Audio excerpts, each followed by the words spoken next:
compromise. உங்க சைடுலயும் எங்க சைடுலயும். It's a GT promise. GT Holidays, South India's #1 travel brand. அடமானத்தில் இருக்கும் தங்க நகையை மீட்டு மார்க்கெட் விலையில் உடனடியாக விற்க சிறந்த வழி பிரைம் கோல்ட் ஹப். தொடர்புக்கு 9845551787. தங்கத்தை மட்டுமல்ல உங்கள் தன்னம்பிக்கையையும் மீட்டுத் தருகிறோம். மன்மதலீலையை வென்றவன் ஒரு பாட்டு கேட்கறதுக்காக பெரும் பெரும் பணக்காரர்கள் வந்து இவர் பாக்குறதுக்கு காத்து கிடப்பாங்க. ஒரு ரயில் நிலையத்துல இவர் பாக்குறதுக்கு ரசிகர்கள் கூட்டம் சேர்ந்து ட்ரெயினே எடுக்க முடியாத அளவுக்கு கூட்டம் சேர்ந்து சினிமா தூது அப்படின்னு ஒரு பத்திரிகை, அந்த பத்திரிகையை லட்சுமிகாந்தன் அப்படிங்கிற ஒரு ரிப்போர்ட்டர் தொடங்கினார். அதுல என்ன பண்றாருன்னா சினிமா சம்பந்தப்பட்ட அந்தரங்களை அப்படியே புட்டு வைக்கிறார். சினிமா தூது பத்திரிகையில என் எஸ் கிருஷ்ணனை பத்தி, பி யு சின்னப்பாவை பத்தி, நம்ம தியாகராஜ பாதரை பத்தி, பல பணக்காரர்களை பத்தி, தொழிலதிபர்களை பற்றி நிறைய வந்து இது மாதிரி கிசுகிசுல எழுதுறது, நடிகைகளை பற்றி எழுதுறது, சமூகத்தில் பெரிய உயரத்தில் இருக்கக்கூடியவர்களை பற்றி எழுதுறது. பச்சிராஜா ஸ்டுடியோன்னு ஒரு ஸ்டுடியோ இருந்துச்சு. அந்த ஸ்டுடியோவினோட owner plus producer cum director Sriramulu இவங்க எல்லாம் போய் ஒரு கம்ப்ளைண்ட் கொடுக்குறாங்க. இந்த மாதிரி ஒரு பத்திரிகை நடத்திக்கிட்டு அவதூறான விஷயங்களை தொடர்ந்து பேசிட்டு இருக்கிறார், எழுதிட்டு இருக்காரு, எங்களோட இமேஜ் போகுது, இந்த பத்திரிகை தடை பண்ணணுங்கிற. இந்த பத்திரிகை தடை பண்ண 4 பேர் பண்ற கும்பல் வந்து இவரை கத்தியா குத்திறாங்க. குத்துனவனே ரத்த காயத்தோட இவர் நேர போன இடம் வந்து போலீஸ் ஸ்டேஷன். நிறைய விஷயங்களை நான் வந்து பதிவு பண்ண வேண்டியது இருக்கு அப்படின்னு சொல்றாரு. அடுத்த நாள் காலையில அவர் இறந்து போறாரு. ரிலீஸ் ஆனதுக்கு பிறகு பெரிய ரசிகர் பட்டாளத்தோட சிறைச்சாலையில் இருந்து அவர் ஊர்வலமா அழைச்சிட்டு வந்து வடபள்ளி கோயில்ல மாலையெல்லாம் போட்டு அவரை 2வது இன்னிங்ஸ் ஆரம்பித்தார். 2 வருஷம் 2 மாசம் 13 நாள் ஜெயில இருந்தார் இல்லையா. அப்ப உடல் ரீதியாகவும் இல்ல, மன ரீதியாக பெரிய பாதிப்பு. பெரிய ஒரு லக்ஸூரியா வாழ்ந்துட்டு அப்படியே கொண்டு போய் ஒருத்தரை கொண்டு போய் சிறையில போட்டு அன்னைக்கு உள்ள சிறைக்காலாம் வந்து ரொம்ப புத்தடிமையா இந்த 47 வயசுக்குள்ள வந்து வாழ்க்கையினுடைய அப் அண்ட் டவுனையும் பார்த்து கடைசியில கண் பார்வை மங்க ஆரம்பிக்கிறது. கடைசியாக சிவகாமின்னு ஒரு படம் பண்ணார். அந்த படத்தில் வந்து வரல எவ்வளவு வசீகரமான குரலோடு பாடக்கூடியவர், பேச முடியல. இந்த மாதிரி சூழ்நிலை அந்த படம் பண்ணாங்க. அதான் அவருடைய கடைசி படம். ஆதன் சினிமனையில் அனைவருக்கும் ஒரு பெரிய வணக்கம் அண்ட் வெல்கம் டு ஷோ. இன்னைக்கு நம்ம கூட சுபேர் சார் இணைஞ்சிருக்காங்க. வழக்கம் போல நிறைய விஷயங்கள் பேச போகிறோம். குறிப்பாக தியாகராஜ பாகவதர் அவரை பற்றின, அவர் வாழ்ந்ததும் வீழ்ந்ததும் அப்படின்னு தான். ஏன்னா அவரை பற்றின நிறைய விஷயங்கள் நம்ம இந்த மாதிரி தமிழ் இண்டஸ்ட்ரியில் இல்லை இந்தியாவிலேயே கூட எடுத்துக்கலாம். முதல் சூப்பர் ஸ்டாராக திகழ்ந்தவர். குறுகிய படங்கள் பண்ணாலுமே கூட அவளோட வளர்ச்சி அப்படின்றது இன்ன வரைக்கும் யாரும் எட்டாத ஒரு உயரத்தில் இருந்திருக்காரு. நிறைய விஷயங்கள் பேச போகிறோம். வணக்கம் சார். வணக்கம் சார். நான் அவரை பற்றின சின்ன சின்ன விஷயங்கள் எடுத்து வச்சிருக்கேன். இருந்தாலும் முழுமையாக அவரை பற்றி தெரிஞ்சுக்கணும். காந்தான்னு ஒரு படம் வரப்போகுது. அந்த படத்துலையும் அதை அவரோட வாழ்க்கை வரலாறு தழுவி எடுத்திருக்கிறதா சொல்லப்படுது. யார் இந்த தியாகராஜ பாகவதர்? எப்போ பிறந்தாரு? எங்கே பிறந்தாரு? அவர் மேலே வந்த சர்ச்சை என்ன? அவர் வாழ்ந்தது வீழ்ந்ததும் என்னன்னு? மாயவரம் கிருஷ்ணமூர்த்தி தியாகராஜ பாகவதர். ஓகே. அவருடைய முழு பேர் MK தியாகராஜ பாகவதர் அப்படிம்பாங்க. அவங்க பூர்வீகம் வந்து மாயவரம், இந்த கும்பகோணம். அவங்க வந்து சிறு வயதிலே ஷிஃப்ட் ஆகி திருச்சிக்கு வந்துடுறாங்க. திருச்சிக்கு வந்தோடனே ஒரு சிறு வயதுலேருந்தே நாடகம், படிப்பு பெருசாக அவருக்கு நாட்டம் இல்லை. சிறு வயதுலேருந்தே நாடகம் இந்த மாதிரியான விஷயங்களில் ஈடுபாடு. அதனால் அங்கே இருக்கக்கூடிய நாடக கம்பெனிகளில் போய் அப்படியே கொஞ்சம் கொஞ்சமாக நாடகங்கள் நடிக்கிறப்ப அப்புறம் நாடகத்திலேருந்து சினிமா ட்ரான்ஸ்ஃபர் ஆகிறப்ப இவர் வந்து சினிமாவுக்கு வந்துடுறார். முதல் படம் வந்து பவளக்குடி. பவளக்குடிங்கிற படத்தில் முதல் படத்தில் ஒரு கதாநாயகன் அறிமுறார். அப்போ அந்த சினிமா அந்த காலகட்டங்களில் பாட தெரிஞ்சவங்களுக்கு தான் ஹீரோ வாய்ப்பு. இந்த பவளக்குடி படத்துலேயே 53 பாட்டு. 53 பாட்டு. அதாவது எல்லா வசனங்களே பாடலோட தான் இருக்கும்.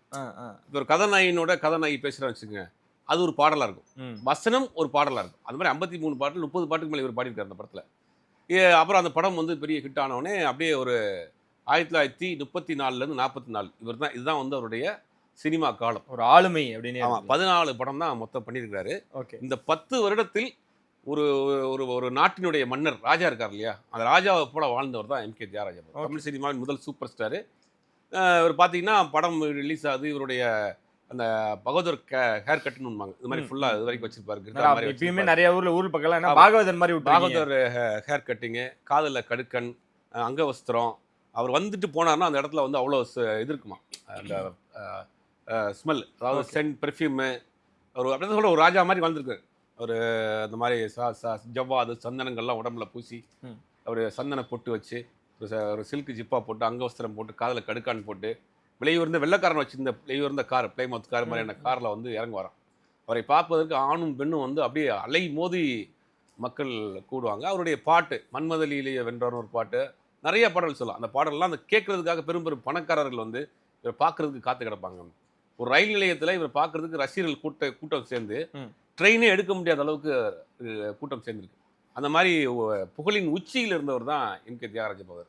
ஒரு பெரிய அரண்மனை மாதிரி வீடு, குதிரைகள், பிளைமவுத் காரு, அங்கவஸ்திரம், கடுக்கான், ஜவ்வாது சந்தனம் இப்படின்னு ஒரு பெரிய ராஜ பரம்பரை ராஜ வாழ்க்கையாக வாழ்ந்தவர் தான் எம்கே தியாகராஜ பாகவதர். சரி. 10 வருஷம் அவருடைய ஹரிதாஸ் படம் வந்து கிட்டத்தட்ட 3 தீபாவளி. ஆமா சார், 3 தீபாவளி கிட்டத்தட்ட ஓடி சென்னையில் இருக்கக்கூடிய பிராட்வேல இருக்கக்கூடிய சன் தியேட்டர்ல 3 தீபாவளி ஓடி இருக்கு. இதுல என்ன கொடுமைன்னா, அந்த தீபாவளி 3 தீபாவளிக்கு இந்த படம் ஓடிட்டு இருக்கு. அப்ப அவர் உள்ள இருக்கிறார். அந்த காலகட்டங்களில் தான் ஒரு ஒரு தொடர்ந்து படங்கள் வெற்றி. இந்த 3 தீபாவளி ஹரிதாஸ் ஓடுது. அந்த படத்துல பாடலாம்.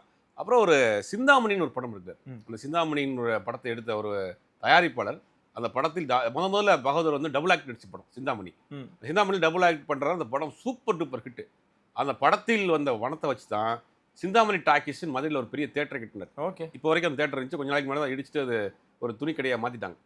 சென்னையினுடைய மையப்பகுதியாக இருக்குது. அந்த மாதிரி இப்போ அவர் நடித்த எல்லா படமும் வசூல் மலை கொளியுது. ரசிகர்கள் பட்டாளம் வந்து குமிடுறாங்க. வாழ்க்கையும் ஒரு ராஜபோக வாழ்க்கையை வாழ்கிறாரு. அந்த பக்கம் பார்த்தீங்கன்னா என்எஸ் கிருஷ்ணன், பியூ சின்னப்பா, இந்த 3-4 பேர் தான் போட்டி. இவருக்கும் பியூ சின்னப்பாவுக்கு தான் போட்டி.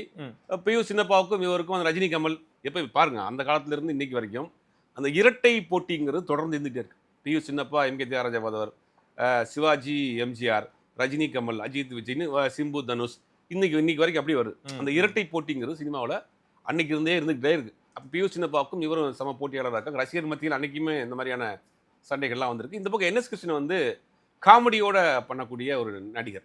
காமெடியாகவே முக்கியமான கருத்துக்களை ஒரு மெசேஜ் சொல்லக்கூடியவர். அவருக்கு ஒரு பெரிய ரசிகர் பட்டாளம். அப்படி 2 பேருமே அவரும் பாடி நடிக்கக்கூடியவர் தான். இப்படி எல்லாருமே இருக்கக்கூடிய காலத்தில் தான் வாழ்க்கையில் 1940 ஒரு பத்திரிகை வருது. சினிமா தூது அப்படின்னு ஒரு பத்திரிகை. அந்த பத்திரிகையை லட்சுமிகாந்தன் அப்படிங்கிற ஒரு ரிப்போர்ட்டர் தொடங்கினார். ஓகே. அதில் என்ன பண்ணுறாருன்னா, சினிமா சம்பந்தப்பட்ட அந்தரங்களை புறம் அப்படியே புட்டு வைக்கிறார். உண்மைதானா சார் அதெல்லாம்? இல்லை, பல இது உண்மை, சில இது புனையப்பட்டது. சரி. அவரை என்ன சொல்றாங்கன்னா, அவர் 2 விதமா சொல்றாங்க. அவர் ஒரு பிளாக்மெயில் ஜேர்னலிஸ்ட். இந்த மாதிரி மிரட்டி பணம் வாங்கக்கூடிய வேலையை செய்கிறவர். ஆல்ரெடி அவர் ஒரு குற்ற வழக்குலாம் உள்ள இருந்தவர். அப்போ நிறைய குற்றவாளிகளோட அவருக்கு பழக்கம் ஏற்பட்டு அவங்க கொடுக்குற சில டாக்குமெண்ட் எல்லாம் வச்சு தான் அவர் நிறைய பண்ணாரு அப்படின்னு சினிமா தூது பத்திரிகையில் என்எஸ் கிருஷ்ணனை பற்றி, பியூ சின்னப்பாவை பற்றி, நம்ம தியாகராஜ பாகவதரை பற்றி, பல பணக்காரர்களை பற்றி, தொழிலதிபர்களை பற்றி நிறையா வந்து இது மாதிரி கிசுகிசு எழுதுறது, நடிகைகளை பற்றி எழுதுறது, சமூகத்தில் பெரிய உயரத்தில் இருக்கக்கூடியவர்களை பற்றி எழுதுறது, இந்த மாதிரியான வேலைகள் நிறையா வருது. இது பல முறை கண்டிச்சும் சரி அவர் கேட்கல. சில பேர் மிரட்டக்கூடிய வேலைகள், ரொம்ப அருவருப்பான ஆபாசமான வேலைகள்லாம் நிற்குது. இந்த கிசுகிசு கேட்குற பழக்கம் வந்து அந்த காலத்துலேருந்து இருந்திருக்கு. அதை வந்து பிச்சுக்கிட்டு போகுது அந்த பத்திரிக்கை. பிச்சுக்கிட்டு போது இவங்க இமேஜ் வந்து டேமேஜ் ஆகுது. நிறைய சிக்கலை சந்திக்கிறாங்க. குடும்பத்துக்குள்ள பிரச்சனை வருது. நடிகைகளை பற்றி எழுதுறாரு. பெரும்பெரும் தொழிலதிபருக்கும் இந்த நடிகைக்கும் தொடர்பு அப்படிங்கிறதெல்லாம் போட்டு எழுதுனே அது பெரிய ஒரு மாதிரியானப்போ அப்போ ஒருங்கிணைந்த மெட்ராஸ் மாகாணம் அது வந்து வெள்ளைக்காரருடைய ஆட்சி காலம். 1940 வெள்ளைக்காரருடைய ஆட்சி காலத்தில் அன்னைக்கு இருக்கக்கூடிய ஒரு வெள்ளைக்கார கவர்னர் ஜேம்ஸ் ஹோப் அப்படிங்கிற ஒரு கவர்னர்கிட்ட போய் இவர் என்எஸ் கிருஷ்ணன், அப்புறம் பச்சிராஜா ஸ்டுடியோன்னு ஒரு ஸ்டுடியோ இருந்துச்சு. அந்த ஸ்டுடியோவினோட owner plus producer cum director Sriramulu இவங்கெல்லாம் போய் ஒரு கம்ப்ளைண்ட் கொடுக்குறாங்க. இந்த மாதிரி ஒரு பத்திரிகை நடத்திக்கிட்டு அவதூறான விஷயங்களை தொடர்ந்து பேசிட்டு இருக்கிறார், எழுதிட்டு இருக்கிறாரு, எங்களோட இமேஜ் போகுது, இந்த பத்திரிகை தடை பண்ணணுங்கிறாங்க. உடனே இந்த பத்திரிகை தடை பண்ணப்படுது. சினிமா தடை பண்ணோடனே லட்சுமிகாந்தனுக்கு பயங்கர கோபம் ஆயிடுது. என்னடா தடை பண்ணிட்டீங்க அப்படின்னு. இந்து நேஷன் ஒரு பத்திரிகை ஆல்ரெடி இங்கே நடந்துகிட்டு இருக்கு. அது கொஞ்சம் முன்ன பின்ன லாஸ்ட்ல போயிட்டு இருக்கு. அந்த பத்திரிகையை வாங்குறாரு. வாங்கி இதை விட வீரியமா அதில் எழுதுறாரு. இதை விட வீரியமா அதில் வந்து போட்டு தாக்குறாரு. வந்து பார்த்தீங்கன்னா அப்பயும் உங்களால் கண்ட்ரோல் பண்ண முடியல. அதில் என்ன சொல்கிறாங்கன்னா, அந்த பத்திரிகையில் எழுதி வந்து ஒரு பிரிண்டிங் ப்ரெஸ்ஸே வச்சுட்டாரு. ஓகே. நிறையா வந்து மிரட்டி காசு வாங்கி பிரிண்டிங் ப்ரெஸ்ஸே வச்சுட்டாரு. இவருக்கு பின்னாடி ஒரு பெரிய குற்ற பின்னணி இருக்குது. ஒரு பிளாக்மெயில் ஜேர்னலிஸ்ட், அது ஏறக்குறைய ஒரு மஞ்சள் பத்திரிகை மாதிரி தான் நடத்தினார். அப்போ வந்து அதை வந்து அதில் வர வருமானத்தை வச்சு ஒரு ப்ரெஸ்லாம் வச்சு கொஞ்சம் ஆள் கொஞ்சம் செழிப்பு மாதிரி இருந்திருக்காரு. அப்புறம் ஒரு காலகட்டத்தில் 1944 இவருடைய பிரிண்டிங் ப்ரெஸ்ஸு கெல்லிஸில் இருந்தது சென்னை. அப்போ வந்து சென்னையே வந்து உங்களுக்கு அந்த மேக்ஸிமம் இந்த ஏரியாக்குள்ள தானே இருக்கும். அப்போ சைக்கிள் ரிக்ஷா கூட கிடையாது, கை வண்டி ரிக்ஷா.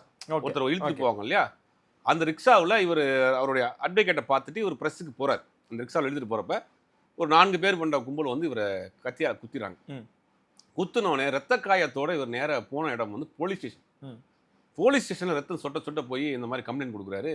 உடனே அங்கே வந்து கம்ப்ளைண்ட் வேகமாக அவசரமாக பதிவு பண்ணப்படுது. பதிவு பண்ணப்பட்டு ஆஸ்பத்திரியில் சேர்க்கப்படுறாங்க. ஆஸ்பத்திரியில் கொண்டு போய் பார்த்தோன்னே உடம்பு ஃபுல்லாகவே வந்து பிளட் உள்ளே போயிடுச்சு.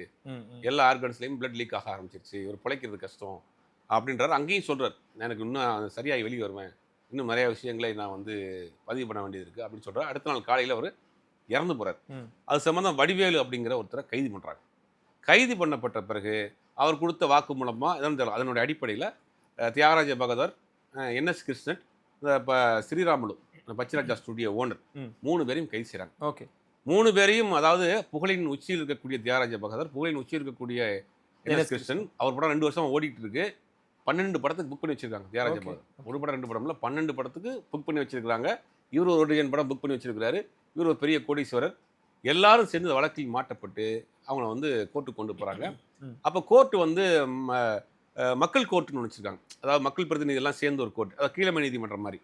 அதுல வந்து வழக்குகளை விசாரிச்சு இவங்க 3 பேர் குற்றவாளின்னு சொல்லி தீர்மானம், அந்த வழக்கு தீர்ப்பு வந்து இவர்கள் வந்து வாழ்நாள் முழுவதும் சிறை, இல்லாட்டி நாடு கடத்தணும் அப்படிங்கிற ஒரு தீர்ப்பை கொடுத்துறாங்க. தீர்ப்பு கொடுத்து இவங்களை சிறையில் அடைச்சிடறாங்க. சிறையில் அடைச்ச பிறகு ஹைகோர்ட்டுக்கு போகிறாங்க. இந்த வழக்கை எடுத்துட்டு ஹைகோர்ட்டும் கீழமை நீதிமன்றம் கொடுத்த தீர்ப்பை வந்து ஏற்றுக்கிட்டு அப்பயும் இவங்க வந்து கன்ஃபார்ம் பண்ணுறாங்க. அப்போ என்ன செய்யறதுன்னு தெரியல. அப்போ சுப்ரீம் கோர்ட்டு கிடையாது. அப்போ ட்ரிபியூனல் கோர்ட்டு வந்து லண்டனில் இருக்குது. அப்போ லண்டனில் போய் தான் இந்த வழக்கை வாதாடணும். அப்போ இங்கே இருக்கக்கூடிய முக்கியமான வழக்கறிஞர்களை பிடிச்சி காசுகள்லாம் கொடுத்து இவங்க லண்டனுக்கு அனுப்புகிறாங்க. லண்டனில் அந்த வழக்கு விசாரணை நடைபெறுது. லண்டனில் வழக்கு விசாரணை நடைபெற்ற பிறகு லண்டனில் இருக்கக்கூடிய நீதிமன்றம் வந்து இங்கே இருக்க நீதிமன்றத்துக்கு ஒரு டைரக்ஷன் கொடுக்குறாங்க.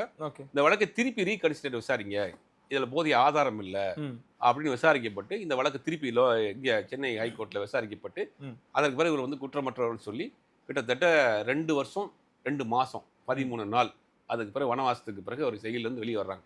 ஓகே. ஆனால் வாய்ப்புகள் இருக்குங்களா சார் அந்த காலகட்டத்தில் இவங்க தான் அதை பண்ணியிருப்பாங்க அப்படின்றதுக்கு? எதாவது இன்னைக்கு வரைக்கும் அது வந்து விடை தெரியாத ஒரு கேஸ். ஓகே. யார் கொலை பண்ணா, எதுக்காக கொலை பண்ணா, இவங்க இன்வால்வ்டான்னு இன்னைக்கு வரைக்கும் அது வந்து பல வழக்குகள் இந்தியாவில். இல்லை, அதில் அரசியல் நோக்கம் ஏதாவது இருந்திருக்குமான்னு கேட்குறேன் அந்த காலகட்டத்தில். அந்த காலத்தில் அரசியல் நோக்கம்னா இவங்க எல்லாருமே திராவிட இயக்க ஆதரவாளராக இருந்திருக்காங்க. இப்போ இவர்கள் கைது பண்ண பிறகு பெரியாரும் அண்ணாவும் இவர்களை விடுதலை பண்ணுவதற்காக பெரிய போராட்டமே நடத்துறாங்க. இவங்க எப்படின்னா தியாகராஜ பகதூரை பொறுத்த வரைக்கும் கர்நாடக சங்கீதத்தை பாமர மக்கள் புரியக்கூடிய வகையில் கொண்டு போய் சேர்த்தார். அப்போ திராவிட இயக்க சித்தாந்தங்கள் உள்ள நபர்கள் தான். அந்த காலத்தில் அரசியல் ரீதியான ஏதாவது சதி இருக்குமாங்கிறது சந்தேகமாக தான் இருக்கு. ஆனால் இதை வெளியிலே அவரை கொண்டு வந்துடணும் அப்படிங்கிறதுக்கு பெரிய போராட்டமே நடத்துறாரு. பெரியார் போராட்டம் நடத்துறாரு, அண்ணாவோட போராட்டம், திருச்சியில் ஒரு பெரிய போராட்டம் நடத்துறாங்க, முயற்சி பண்ணுறாங்க. ஆனால் வந்து எதுவுமே நடக்கல. கடைசியில் வந்து வழக்கை உடைச்சு தான் வெளியே வர்றாங்க. ஒரு சூப்பர் ஸ்டார் அவரை கைது பண்ணியிருக்காங்க. அப்போ ஸ்தம்பிச்சிருக்காதா சார்? பெரிய அளவில் போராட்டம், மக்கள் ஆர்ப்பாட்டம், கொதிப்பு, ரேடியோவில் அந்த செய்தி கேட்டு அன்னைக்கு பெரிய அளவில் மக்கள், அவருடைய ரசிகர்கள் பெரிய அளவில் ஆர்ப்பாட்டம் போராட்டம்லாம் நடத்திருக்காங்க. ஓகே. பட் அந்த காலத்தில் வெள்ளக்காரன் கூட கவர்மெண்ட்ல பெருசாக வந்து நம்ம வந்து போராட்டங்கள் செய்ய முடியாது. 1944 அப்போ தான் சுதந்திரம் வரப்போகிற கொஞ்சம் நாளைக்கு முன்னாடி. அப்புறம் ஒரு கட்டத்துக்கு மேலே அது போராட்டங்கள் பெருசாக செய்ய முடியல. அதுக்கு பிறகு அவங்க ரிலீஸ் ஆகிறாங்க. ரிலீஸ் ஆனதுக்கு பிறகு ஒரு பெரிய ரசிகர் பட்டாளத்தோட சிறைச்சாலையிலேருந்து அவர் ஊர்வலமாக அழைச்சிட்டு வந்து வடபழனி கோயிலில் மாலையெல்லாம் போட்டு அவருடைய 2வது இன்னிங்ஸ் ஆரம்பிக்கிறார். பாகவதரை பொறுத்த வரைக்கும் பாடி நடிக்கிறதுல அவர் வல்லவர். அவருக்கு இயற்கையாகவே அந்த குரல் வளம், அந்த பாடல் பாடக்கூடிய ஆற்றல், அது எழுதக்கூடிய ஆற்றல், இதெல்லாமே அவருக்கு சேர்ந்துருக்கு. அப்படிங்கும் போது 2வது ஒரு இன்னிங்ஸ் ஸ்டார்ட் பண்ணலாம் அப்படின்னு பார்க்குறப்ப பாகவதருக்கு ஒரு பெரிய ஒரு மன உளைச்சல் என்னென்னா, திரைப்படத்துறை சார்ந்து நமக்கு எதுவும் பெருசாக சப்போர்ட் பண்ணலங்கிற வருத்தம் வருது. ஓகே. நம்ம உள்ளே இருந்தோம், நம்மளை வந்து பார்க்கல அப்படின்னா. அவன் இந்த காலகட்டத்தில் இந்த 2.5 வருஷம் அந்த கேஸ் நடந்தது இல்லையா, அப்போ இந்த இவருக்கு அட்வான்ஸ் கொடுக்கப்பட்ட சில நிறுவனங்கள்லாம் பணத்தை கேட்க ஆரம்பிக்கிறாங்க, நெருக்கடி கொடுக்குறாங்க. நீ வரமாட்டார், இவர் வாழ்நாள் சிறை தான், கொடுத்த காசை திருப்பி கொடுங்கன்னு நெருக்கடி கொடுக்குறாங்க. அப்போ கிட்டத்தட்ட ஏக்கர் கணக்கில் பிரம்மாண்டமான பங்களா, மாட மாளிகைன்னு சொல்லுவாங்க, அந்த மாதிரி மாட மாளிகைகள். அவர் வந்து தங்கத்தட்டில் சாப்பாடு, வெள்ளித்தட்டில் தண்ணி, காதில் காதில் கடுக்கான், தோளில் அங்கவஸ்திரம், குதிரைகள் அப்படின்னு ஒரு பெரிய ஒரு ஜமீன் போல் வாழ்ந்தவர். எல்லாத்தையும் ஒவ்வொன்றா விற்கிறாங்க. விற்று அந்த பணம் அட்வான்ஸ் வாங்கினவங்களுக்குலாம் கொடுக்குறாரு. கேஸுக்கு செலவு பண்ணுறாரு. ஒட்டுமொத்தமாக அவர் முடங்கி இந்த 2 வருஷம் 2 மாதம் 13 நாள் ஜெயிலில் இருந்தார் இல்லையா, அப்போ உடல் ரீதியாகவும் இல்லை, மன ரீதியாக பெரிய பாதிப்பு இருந்துச்சு. ஓகே. நான் வந்து ஒரு பெரிய ஒரு லக்ஸூரியாக வாழ்ந்துட்டு அப்படியே கொண்டு போய் ஒருத்தரை கொண்டு போய் சிறையில் போட்டு, அன்னைக்குள்ள சிறைக்காலெல்லாம் வந்து ரொம்ப கொத்தடிமை இதுதான், ரொம்ப போட்டு வர இது பண்ண நடிகர் அப்படின்ற பிம்பம்லாம் இல்லை, சாதாரண ஒரு எல்லாரும் கைதியை போல் அங்கே உள்ளே போட்டு அடைச்சதுனால அவர் வந்து அப்படியே மனசு ஒடுங்கி போகிறாரு. வெளியில் வந்து என்ன பண்ணுறாருன்னா, அதுக்கு பிறகும் செகண்ட் இன்னிங்ஸ் ஆரம்பிக்கலாம்னு சில படங்கள் பண்ணுறாரு. அந்த படங்கள் போல. அப்புறம் இவரே ஒரு படம் எடுக்கிறார், அந்த படமும் போல. அப்போ உடல்நிலை பாதிப்பு ஏற்படுது. சினிமா நமக்கு கை கொடுக்கல, கச்சேரிக்கு போயிடுவோம். அப்போ அன்றைக்கி காலகட்டங்களில் சபாக்களில் பாரதியார் பாடலாம் அவர் பாடிக்கிறார். பாரதியார் பாட்டு பாடுறாரு, மற்ற பாடல்கள்லாம் பாடுறாரு. சபா வாய்ப்புகள் வரல, இருந்த காசு எல்லாம் போயிடுச்சு, உடல்நிலை பாதிக்கப்பட்டிருக்கு, சுகர் வந்துருச்சு, கண் பார்வை மங்க ஆரம்பிச்சிருச்சு அப்படின்னு அவருடைய சொந்த ஊரான திருச்சியில் திருச்சிக்கே திருச்சி சங்கிலியாண்டவர்புரம் அந்த பகுதிக்கு போயிறாரு. இப்போ அங்கே தான் அவருடைய அடக்கஸ்தலம்லாம் இருக்கு. ம். அங்கே போயிடுறாரு. அங்கே போனதுக்கு பிறகு இன்னும் அவர் ரொம்ப பலகீனமாறாரு. பணம் இல்லை, இவ்வளோ உயரத்து எல்லாம் 47 வயசு தான் அவர் கடைசியாக இறந்து போகிறப்ப 47 வயசு. இந்த 47 வயசுக்குள்ள வந்து வாழ்க்கையினுடைய அப் அண்ட் டவுனையும் பார்த்து கடைசியில் கண் பார்வை மங்க ஆரம்பிக்கிறது. கடைசியாக சிவகாமின்னு ஒரு படம் பண்ணுறாங்க. அந்த படத்தில் வந்து வரல எவ்வளவு வசீகரமான குரலோடு பாடக்கூடியவர், பேச முடியல, தடுமாறுது. அந்த படத்தில் கண்ணாடி போட்டு தான் நடிச்சிருப்பார். கண் பார்வை மங்குது, வார்த்தை தவறுது, ஞாபகம் தவறுது. இந்த மாதிரி சூழ்நிலையும் அந்த படம் பண்ணாங்க. அதான் அவருடைய கடைசி படம். ஓகே. அப்போ அந்த மாதிரி முடியாமல் போனோடனே கடைசியில் அவர் வந்து அவருடைய அக்மார்க்கே வந்து அந்த ஹேர் கட்டி தான், அந்த முடி தான், பகவதர் கட்டிங் தான். அந்த முடியை வலிச்சிட்டு கண்ணாடி போட்டுட்டு கண்ணில் ஒரு கண்ணாடியை போட்டு கண் பார்வை மங்கிய நிலையில் சமயபுரம் கோயிலில் போய் மன அமைதிக்காக உட்கார ஆரம்பிச்சிட்டார் கடைசியில். அதாவது ஒரு புகழின் உச்சியில் சூப்பர் ஸ்டாராக மக்கள் கொண்டாடிய ஒரு கலைஞன் அப்படி எல்லாத்தையும் இழந்து அப்படியே வந்து இங்கே கடைசியில் சமயபுரம் கோயிலில் வெளியில் உட்கார அளவுக்கு அவருடைய மனநிலைக்கு வந்துருச்சு. அதுக்கு ஒரு முக்கிய காரணம் அவர் மனசை விட்டார். அவர் மனசை வந்து விட்டார். நம்ம உயரத்தில் வச்சு கொண்டாடிய நம்மளை கொண்டு போய் ஜெயிலில் வச்சுட்டாங்க. நம்ம சார்ந்த சினிமா நம்மளை வந்து கண்டுக்கல அப்படிங்கிற அண்ணா வந்து அப்போ என்ன பண்ணுறாரு, நீங்கள் வேணாம், நீங்கள் வந்து பிரச்சாரத்துக்கு வாங்க, ஓகே, பிரச்சார பாடல் எல்லாம் பாருங்கன்னாரு. அவர் அதுலேயும் அவரால் அவர் கான்சன்ட்ரேட் பண்ண முடியல. அந்த பாதிப்பிலிருந்து அவர் மீளவே முடியல. அந்த 2 வருஷம் உள்ளே இருந்த பாதிப்பு வந்து ஒரு பெரிய ஷாக் ஆயிடுச்சு. அவரால் அதிலிருந்து மீண்டு வர முடியல. அண்ணா கூப்பிட்றாரு, பெரியார் கூப்பிட்றாரு, இருந்தாலும் அவரால் வர முடியல. என்எஸ் கிருஷ்ணனுக்கு மார்க் டப் டவுன் ஆயிடுச்சு. என்எஸ் கிருஷ்ணன் வந்து திராவிட இயக்க பாடல்கள் பாடுறது, பேசுறது அந்த பக்கம் அப்படியே போயிட்டார். ஆனால் இவரால் அந்த அதிர்ச்சியிலிருந்து மீண்டு எழவே முடியல. மனசை விட்டுட்டார்னு சொல்லுவாங்களா, மனசை விட்டது அப்படி உடல்நிலை பாதிச்சு, கண் பார்வை குறைபாடு ஏற்பட்டு, இரத்த கொதிப்பு நோய், நிறைய உடல் உபாதைகள் ஏற்பட்டு கடைசியில் அந்த மாதிரி வந்து அவர் வந்து கடைசியில் வந்து அவர் இறந்து போகிறார். மதுவுக்கு அடிமைன்னு கேள்விப்படுறோம் சார், அது உண்மையா? அந்த இல்லை, அவர் உடல்நிலை செல்லாம், உடல்நிலை வந்து அவர் அந்த ஜெயிலேருந்து வந்ததுக்கு பிறகு அவருக்கு சுகர் வந்துடுது. அதாவது நீரிழிவு நோய் ஏற்பட்டுருது. அந்த நீரிழிவு நோயினால் கண் பார்வை குறைபாடு ஏற்படுது. இதெல்லாம் வந்து ஒரு பெரிய அளவில் அவருக்கு ஒன் பை ஒன்னா ஒரு எவ்வளவு கம்பீரமாக வசீகரமாக பார்த்த எம்கேடியை வந்து கடைசியில் முடியில்லாமல் கண் பார்வை போய் கூலிங் கிளாஸ் போட்டு மொட்டை அடித்து பெரிய லெவலில் ஒரு வாழ்க்கையை வந்து இந்த 47 வயசுக்குள்ள ஒரு பெரிய கிராஃப்ட் இறக்கத்தோடு பார்த்துட்டு முடிஞ்சு போன ஒரு சரித்திரம் தான் எம்கே தியாகராஜ. தமிழ்நாட்டினுடைய முதல் சூப்பர் ஸ்டார். பெண் ரசிகர்கள் வந்து ஒரு நாளைக்கு மூட்டையாக லெட்டர் வரும். இந்த காலத்தில் அவர் வீட்டுக்கு போஸ்ட்மேன் வந்து மூட்டையாக கூட்டு வரான். அவ்வளோ பெண் ரசிகர்கள், பெரும் பணக்கார வீட்டு பெண்கள், படித்தவர்கள் எல்லாம் வந்து இவர் பாத்திர மாட்டோமா, இவர்கிட்ட பேசிட மாட்டோமா, இவர் பாட்டை ஒரு முறை கேட்டுற மாட்டோமான்னு ஒரு பெரும் ரசிகர் கூட்டத்தை கொண்டாடிய ஒரு சூப்பர் ஸ்டார். கடைசியில் அவருடைய முடிவு வந்து இந்த மாதிரி முடிஞ்சது. சார், இவ்வளோ விஷயங்கள் நடந்திருக்கு. அவரோட அந்த வீழ்ச்சி காலகட்டத்தில் உள்ள வந்த நடிகர்கள் யார் சார்? அப்புறம் தான் எம்ஜிஆர் அவரோட அந்த காலம் ஆரம்பிக்குது, அந்த காலகட்டம். ஆமாம், அப்போ தான் என்னென்னா இவரே பாடி இவரே நடிக்கிறக்கூடிய காலம் போய் பாடகருங்கிற ஒரு கேட்டகரி உள்ளே வர்றாங்க. அப்போ இவங்களுக்கான வேலை அங்கே இல்லாமல் போகுது. அப்போ வந்து கலர் அப்படி கொஞ்சம் கொஞ்சமாக ஈஸ்ட்மெண்ட் கலர் அந்த மாதிரியான கலர் வருது. அப்புறம் தான் எம்ஜிஆர் சிவாஜி காலம் அப்படி மெல்ல உள்ளே வருது. அப்போ வரப்போ என்னென்னா காலங்கள் மாறுதில்ல. அந்த காலங்கள் மாறுறப்போ அடுத்த ஜெனரேஷனோட அடாப்ட் பண்ண முடியல. பாடி 53 பாட்டு அப்போ கிடையாது. அன்றைக்கி பேசக்கூடிய வசன முறை மாறுது. அன்றைக்கி வந்து காந்தா நீ எங்கே போனாய் அப்படின்னு பேசிட்டு இருந்த காலம் மாறி அண்ணா கலைஞர்லாம் உள்ளே வந்த பிறகு அவங்க வசனங்களை எளிமைப்படுத்துகிறாங்க. ஒரு பாமரனுக்கு புரியக்கூடிய வகையில் வசனங்கள் எழுதுறாங்க. பாடல்களை குறைக்கிறாங்க. பாடகருக்கான வேலை இல்லை. அப்படி இருக்கும்போது ஒட்டுமொத்தமாக அந்த சினிமா களமே மாறுறப்போ அதோட இவரால் அடாப்ட் பண்ணிக்கிற முடியல, அதோட ஜாயின் பண்ணிக்கிற முடியல. அப்போ என்னென்னா அவர் கொஞ்சம் அப்படியே அதுலேருந்து கொஞ்சம் விலக ஆரம்பிக்கிறாரு. சினிமா களம் அப்படி மாற ஆரம்பிக்குது. அப்புறம் தான் எம்ஜிஆர் அவர்களும் சிவாஜி அவரோட அடுத்து வர்றாரு. இவருடைய காலகட்டத்துக்கு பிறகு தான் இவருடைய முடிவுக்கு பிறகு தான் அவங்களுடைய ஆரம்பம் மாறுது. ஒவ்வொரு காலகட்டமும் நடக்கும் இல்லையா அந்த மாதிரியான ஒரு மாற்றம். நம்ம டீம் எடுக்கும் பொழுது ஒரு விஷயம் சார், ஆங்கிலேயர் வந்து ஒரு நாடகம் ஒன்று ஆர்கனைஸ் பண்ணுறாங்க.